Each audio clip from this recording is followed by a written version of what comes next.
Wales থেকে তোমাদের প্রিশান জানাচ্ছি শুভেচ্ছা আর ভালোবাসা। আশা করি তোমরা সকলে অনেক ভালো আছো। আজ একটা নতুন এপিসোড নিয়ে এসেছি, যাতে থাকছে বাংলাদেশের বর্তমান রাজনৈতিক পরিস্থিতির একটা স্পষ্ট ধারণা, যার থেকে আমরা বিস্তারিত জানব। তার এই বিষয়ে ভালো ধারণা আছে, তবে তার পরিচয় আমি এই মুহূর্তে দিচ্ছি না। ধরে নিতে পারো সে একজন রাজনৈতিক ভূত বা প্রেতাত্মা। তবে এখানে আমার প্রচেষ্টাই থাকবে সত্যটাকে তুলে ধরা তোমাদের কাছে। চলো যাই, আমরা তার সাথে পরিচয় হয়ে নিই।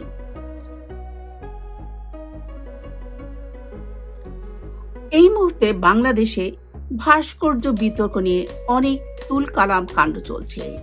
এই ব্যাপারে আপনার একটা মতামত আমরা চাচ্ছি। ধন্যবাদ। খুব সমসাময়িক প্রশ্ন। কথাটা হচ্ছে, ঠিক এই সময় এরকম একটা ইস্যু কেন তুলে দেওয়া হলো, কার স্বার্থে, কেন এবং কাদের স্বার্থে? আমরা অনেকদিন ধরেই লক্ষ্য করেছি একটার পর একটা ইস্যু জাতির সামনে উঠে আসছে। একটা ইস্যু সমাধান বা চেষ্টা দেখার আগেই নতুন একটা ইস্যু নিয়ে পুরো জাতি পক্ষে বিপক্ষে বিতর্কে জড়িয়ে পড়েছে। এতে করে সরকার মানুষের দৃষ্টিকে মূল সমস্যাগুলো থেকে দূরে সরিয়ে আনতে পারছে।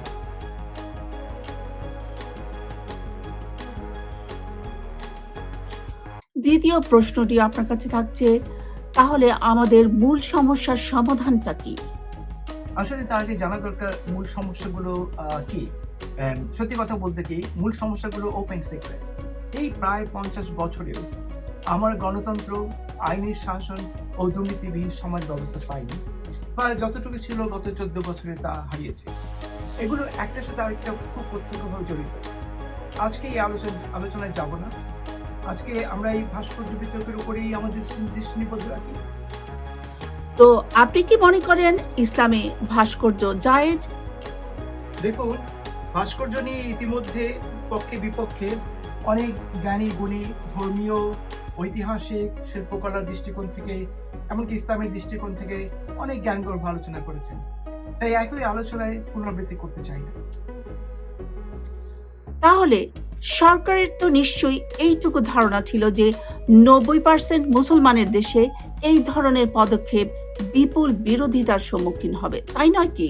হ্যাঁ, তা অবশ্যই, আমিও তাই মনে করি। কথা হচ্ছে, ঠিক যখন আমরা এবং সারা পৃথিবী একটি মরণ ভাইরাস সামলাতে খাচ্ছি, যেখানে জাতি হিসেবে আমাদের আচার আচরণে ভাইরাসের মর্ম উপস্থিতি দেখেও না দেখার মতো, যদিও শত শত লোক আক্রান্ত হচ্ছে, হাসপাতালগুলোতে ঠাঁই নেই, সেখানে এত কিছুর পরও দুর্নীতি, গুম, খুন, দলীয় সন্ত্রাস, ধর্ষণ, আইন শৃঙ্খলা বাহিনীর অধিতৎপরতা বা অপতৎপরতা ইত্যাদি থেমে থাকে, তখন এই নতুন এই ইস্যু কি দরকার ছিল? এই প্রশ্ন আসতেই পারে। তবে বলুন, সেটা কেন? আচ্ছা, এটা কারণটা হলো সরকারের নিজের স্বার্থেই এরকম একটা ইস্যু সামনে আনতে হয়েছে। সাম্প্রতিক কালে আমরা এরকম কয়েকটি ঘটনা ঘটতে দেখেছি। সেই মেজর সিনহার হত্যাকাণ্ড, নেভির কর্মকর্তার শারীরিক লাঞ্ছনা, ছাত্রলীগের ক্যাডার কর্তৃক গণধর্ষণ ইত্যাদি একটার পর একটা ঘটনা ব্যাপক জন অসন্তোষের সৃষ্টি করেছে। এতে করে সবচেয়ে বেশি ক্ষতিগ্রস্ত হয়েছে দল হিসেবে আওয়ামী লীগ। বিশেষ করে এই মুজিব বর্ষে এরকম পরিস্থিতি ব্যাপক জনগণের কাছে এই দলের গ্রহণযোগ্যতা ভীষণভাবে প্রশ্নের সম্মুখীন করেছে। বিশেষ করে এই দলের সমর্থকদের মনোবল ভেঙে পড়েছে, কারণ তাদের নানা অপকর্মের ব্যাখ্যা তারা দিতে পারছে না। এই অবস্থায় সরকারের প্রতি জনসমর্থন ত্বরান্বিত। এদিকে আন্তর্জাতিকভাবেও সরকারের গ্রহণযোগ্যতা প্রশ্নের সম্মুখীন হয়েছে। যদি আপনি খবরগুলি খেয়াল করেন, বিশেষ করে রাষ্ট্রীয় আইন শৃঙ্খলা নিয়োজিত বাহিনীগুলোর আইন বহির্ভূত কার্যকলাপ মার্কিন কংগ্রেসের নজরে এসেছে এবং এই বিষয়ে তারা ব্যবস্থা নিতে স্টেট ডিপার্টমেন্টের কাছে চিঠি দিয়েছে। মনে রাখবেন, এটা হঠাৎ করেই হয় নাই। মার্কিন কংগ্রেস অনেক দিন থেকেই জানে সরকারের অগণতান্ত্রিক চরিত্র, তার সাথে তারা এটাও ভালো করেই জানে কাদের উপর নির্ভর করে সরকার টিকে আছে। কিন্তু তাদের এই পদক্ষেপ বাংলাদেশের প্রতি তাদের পলিসি পরিবর্তনের একটা ইঙ্গিত দিচ্ছে। এই অবস্থায় যে কোনো সরকারই চাইবে তার গ্রহণযোগ্যতা পুনরুদ্ধার করা। এখন আমার কাছে আপনার জন্য প্রশ্ন হলো, কিন্তু সেটা কিভাবে? হ্যাঁ, সরকার কিভাবে তার যোগ্যতা গ্রহণযোগ্যতা পুনরুদ্ধার করবেন সেটা দেখতে হলে একটু পেছন করে দেখি। একটা প্রচলিত ধারণা আছে অনেকদিন থেকেই যে বাংলাদেশ পশ্চিমা বিশ্বে একটা উদারনৈতিক মুসলিম দেশ হিসেবে পরিচিত। সাম্প্রতিককালে গণতন্ত্রের চেয়েও এটা যেটা প্রাধান্য পেয়েছে তা হলো সফলভাবে ইসলামী জঙ্গি দমনের সক্ষমতা। আমরা দেখেছি বর্তমান সরকার অতীতে অনেক জঙ্গি কর্মকাণ্ড কঠোর হাতে দমন করেছে, কিন্তু এই মুহূর্তে ইসলামী সন্ত্রাস পশ্চিমা বিশ্বে খুব একটা হালে পানি পাচ্ছে না। প্যান্ডেমিক অথবা অন্য যে কোনো কারণেই হোক, ইসলামী জঙ্গিদের কার্যকলাপ স্থির। তাই ইস্যুটা ভিন্নভাবে উপস্থাপন করাটা সরকারের জন্য জরুরি ছিল।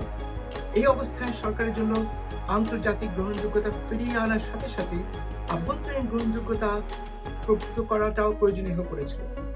তাই এমন একটা ইস্যু দরকার ছিল যেখানে বঙ্গবন্ধুকে সামনে নিয়ে আসা, তাকে নিয়ে বিতর্কে পক্ষ বিপক্ষ তৈরি করা, যা কিনা প্রকারান্তরে মুক্তিযুদ্ধ ও মুক্তিযুদ্ধ বিরোধিতা এই দুই ভাগে জাতিকে বিভক্ত করা যায়, সমমনাদের কাছে টেনে আনা যায়, তাদের সম্পৃক্ত করা যায় এবং সেই সাথে দলের আদর্শিক চেতনার উন্মেষ ঘটিয়ে দলের আভ্যন্তরীণ মনোবলকে আবার চাঙ্গা করা যায়।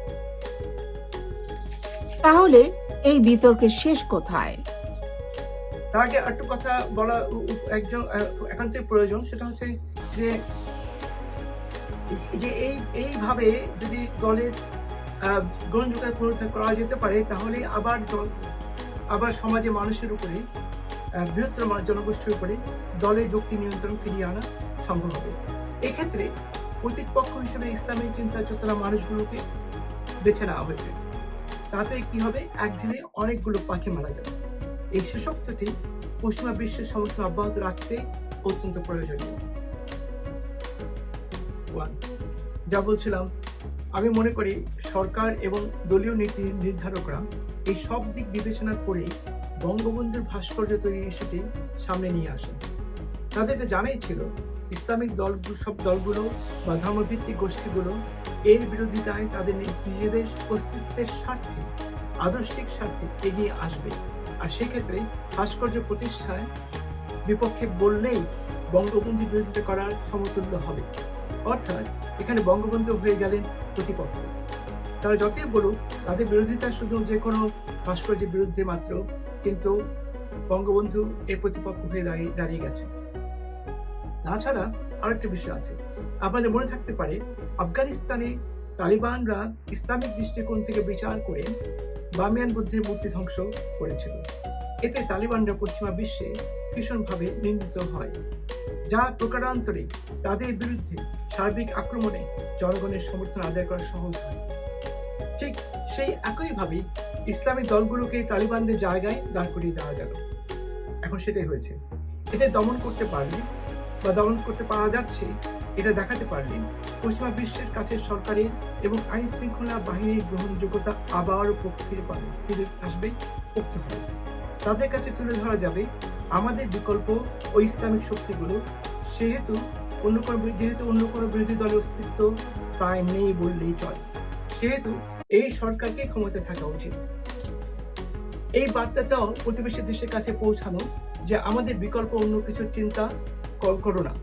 তাই এই মুহূর্তে সরকারের খুব প্রয়োজন দল হিসেবে আওয়ামী লীগের ভাবমূর্তি পুনরুদ্ধার করা, জনগণের সমর্থন পেছনে আছে এটাও প্রমাণ করা। তাই এই ইস্যুতে ভেঙে পড়া দলীয় সংগঠনগুলোর মনোবল চাঙ্গা হয়ে ওঠার সুযোগ পাবে। তারা অবশ্যই যে কোনোভাবে ভাস্কর্য স্থাপন করেই যাবে, কারণ বঙ্গবন্ধু তাদের রাজনীতির সকল উৎস। তার বিরোধিতা করা মানেই মুক্তিযুদ্ধের বিরোধিতা করা। এই আদর্শ তাদের সংঘবদ্ধ করতে, নেতৃত্বের শৃঙ্খলা ফিরিয়ে আনতে সাহায্য করবে। সেটাই আমরা দেখতে পাচ্ছি। সে একই কারণে ইসলামপন্থীদের মাঝেও বিভাজন সৃষ্টি করা সহজ হবে, কারণ অনেকেই চাইবে না বঙ্গবন্ধুর বিরোধিতা করতে। আপনাকে আগেও আরেকবার জিজ্ঞেস করেছিলাম আমি, এই বিতর্কের শেষ আসলে কোথায় হবে? শেষমেশ কি হবে বলাটা সহজ নয়, কারণ সরকার প্রধানের মনোভঙ্গি বোঝা খুবই কঠিন, অনেকটাই আনপ্রেডিক্টেবল।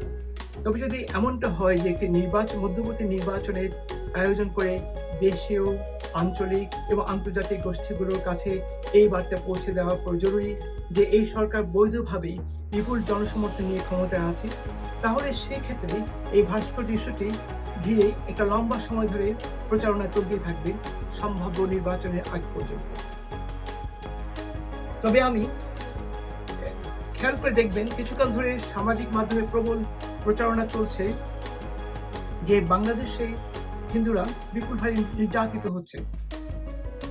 আচ্ছা, আপনি উপরে একবার আঞ্চলিক শক্তি এবং ভারতের নামটা উল্লেখ করেছিলেন। আমার প্রশ্ন, এখানে ভারতের ভূমিকা কি? হ্যাঁ, এই বিতর্কের আরেকটা দিক আছে যা প্রতিবেশী রাষ্ট্রের আভ্যন্তরীণ রাজনীতিকে প্রভাবিত করতে পারে। আপনারা হয়তো জানেন খুব শীঘ্রই আগামী বছরে পশ্চিমবঙ্গে নির্বাচন হতে যাচ্ছে। এই নির্বাচন কেন্দ্রে কেন্দ্রের ক্ষমতাসীন বিজেপি আর রাজ্যের ক্ষমতাসীন মমতা ব্যানার্জি উভয়ের জন্য খুবই গুরুত্বপূর্ণ। বিজেপির লক্ষ্য এই পশ্চিম বাংলায় ক্ষমতায় আসা। বিজেপি হিন্দুত্ববাদ আন্দোলনের প্রবল প্রতিপক্ষ এই পশ্চিম বাংলা। আচ্ছা, এখন আসছি বিজেপির হিন্দুত্ববা এজেন্ডার সাথে আমাদের কি সম্পর্ক, একটু যদি ব্যাখ্যা করেন। আপনারা হয়তো জানেন নির্বাচনী প্রচারণা এর মধ্যে শুরু হয়ে গেছে এবং এটা বহুল প্রচলিত ধারণা আছে যে মমতা ব্যানার্জি ব্যাপক হারে মুসলিম ভোট পেয়ে থাকে। সেক্ষেত্রে বাংলাদেশে হিন্দু মুসলিম সম্প্রীতি বিজেপির বিরুদ্ধে যায়। তাই এই সম্প্রীতি কিভাবে নষ্ট করা যায়, কোনোভাবে যদি দেখানো যায় বাংলাদেশে মৌলবাদীরা বিপুল শক্তি রাখে অথবা বাংলাদেশ একটি মৌলবাদী দেশ হয়ে পড়েছে, ওখানে হিন্দুরা ধর্ম রাখতে পারছে না, তাদের মূর্তি পূজার বিরুদ্ধে বিষোদ্গার চলছে ইত্যাদি, তাহলে সেটা বিজেপির পক্ষে যাবে, ভোটটা বিজেপি পাবে।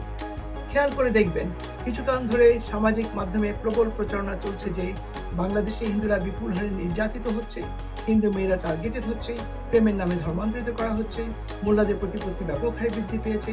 শুধু তাই নয়, এই ভাস্কর্য বিরোধিতায় যারা হিন্দুদের মূর্তি পূজাকে সামনে নিয়ে এসেছে, ঘৃণার সৃষ্টি করেছে। এই কথাগুলো পশ্চিমবাংলার জনগণের সামনে খুব সফলতার সাথে তুলে ধরতে পারলে মমতা ব্যানার্জিকে সহজেই সংখ্যাগরিষ্ঠদের কাছে অপ্রিয় করে তুলতে পারবে, তাকে দূরে সরিয়ে দিতে পারবে। এই প্রক্রিয়ায় বিজেপি পশ্চিমবঙ্গে ক্ষমতায় আসবে। এটাই হচ্ছে বিজেপির রাজনৈতিক কি বলা যায় ট্যাকটিক্স এই মুহূর্তে। এই সকল নানাবিধ সমীকরণকে সামনে রেখেই এই ভাস্কর্য বিতর্ক উঠে এসেছে। এসব পিছনেই আছে প্রতিবেশী রাষ্ট্রের স্বার্থ রক্ষা করা। আপনি কেন মনে করছেন ভারতের স্বার্থ রক্ষায় বিষয়টি জরুরি? বিভিন্ন সময় আমরা এটা দুই পক্ষ থেকে শুনেছি। বাংলাদেশে অনেকদিন ধরে সবচেয়ে নির্ভরযোগ্য ভারতের স্বার্থের প্রতি সহায়ক সরকার ক্ষমতা অধিষ্ঠিত। এই সরকার ভারতের নিরাপত্তা এবং ভারতের বিশ্বশক্তি হতে অনেক সহায়ক। তাই আমাদের দেশে অনেক ঘটনার পেছনে পরোক্ষ বা প্রত্যক্ষভাবে ভারতের হাত রয়েছে। কখনো কখনো সরকারকে বিব্রতকর ও চ্যালেঞ্জের সামনে ফেলে দেওয়ার মধ্যেও ভারতের হাত থাকে যদি দেখা যায় সরকারের কোনো পদক্ষেপ ভারতের স্বার্থের বিরুদ্ধে যাচ্ছে। এই বিষয়টি ব্যাপক আলোচনার দাবি রাখে। তা অন্যদিন অন্য একটি প্ল্যাটফর্মে আমরা এর উপর দৃষ্টিপাত করবো আশা করি। আচ্ছা, আজকে যতটুকু বিশ্লেষণ আমরা পেলাম তার জন্য আপনাকে অসংখ্য ধন্যবাদ। আগামীতে আমরা আরো বড় কিছু নিয়ে আসার চেষ্টা করব। আজ এই পর্যন্তই।